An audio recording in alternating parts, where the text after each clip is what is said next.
Pemirsa, pada perdagangan hari ini indeks harga saham gabungan IHSG Bursa Efek Indonesia memang dibuka menguat di level 8.317 dan lebih tinggi dibandingkan penutupan hari sebelumnya di level 8.290.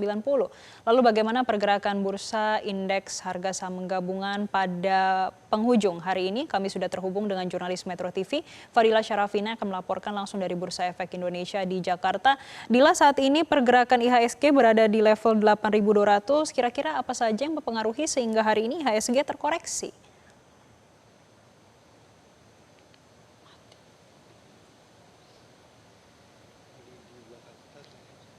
Mati.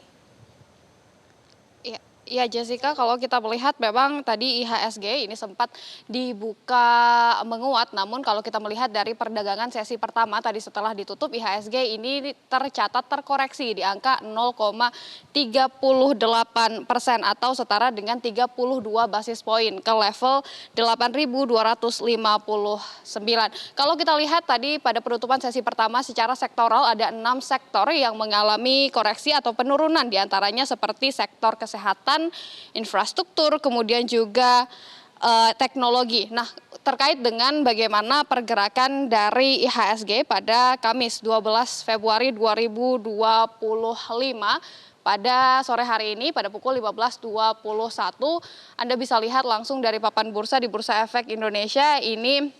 Saat ini IHSG masih terkoreksi sebesar 0,63% atau 51 basis poin ke level 8.237. Kalau kita melihat pada hari ini sendiri, ini tadi IHSG pada tingkat paling tinggi ini ada di angka 8.334, sementara paling rendah ini ada di angka 8.220.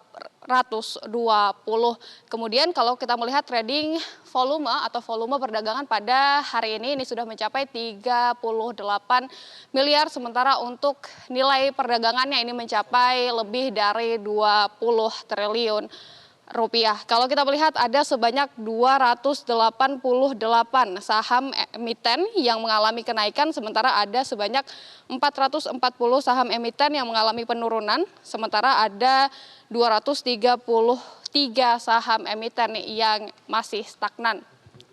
Nah, kalau kita melihat, Jessica, sebenarnya memang dari tadi pagi ini sejumlah analis memprediksi bahwa IHSG ini akan menguat pada hari ini. Jadi tadi kami juga sempat melakukan konfirmasi kepada salah satu analis saham dari WH Project, ini ada William Hartanto. Kenapa kemudian pada penutupan sesi pertama kemudian hingga saat ini kenapa IHSG ini mengalami koreksi? Dari William ini menyampaikan memang kalau kita melihat secara teknikal mungkin pada hari ini ada potensi penguatan, tapi koreksi yang terjadi pada hari ini terjadi karena dilakukan profit taking oleh para investor. Karena kalau kita melihat memang IHSG ini beberapa hari ke belakang ini mengalami penguatan, sementara sentimen-sentimen seperti sentimen Moody's yang sempat menurunkan outlook Indonesia ini tidak terlalu berefek signifikan karena sifatnya hanya warning terhadap rating pasar modal saja. Berbeda dengan MSCI yang pada waktu itu tegas terkait dengan kenaikan bobot. Terkait dengan pergerakan IHSG sendiri, Jessica, kemungkinan sebulan ini memang disampaikan oleh William masih akan bervolatilitas tinggi karena tentunya masih menunggu bagaimana hasil atau selesainya dialog antara bursa dengan MSCI. Diprediksi range dari pergerakan IHSG pada hingga akhir bulan ini berada di titik support 8.100 hingga 8.400 hingga akhir bulan nanti. Nah, tentunya, Jessica, kita akan melihat ya bagaimana kemudian nantinya penutupan bursa pada hari ini, apakah nantinya bursa ini masih akan ditutup terkoreksi atau nanti akan menguat. Demikian untuk sementara, kembali dulu ke Anda di studio, Jessica. Terima kasih Fadila atas laporan Anda langsung dari Bursa Efek Indonesia di Jakarta. Jelajahi cara baru mendapatkan informasi. Download Metro TV Extend sekarang.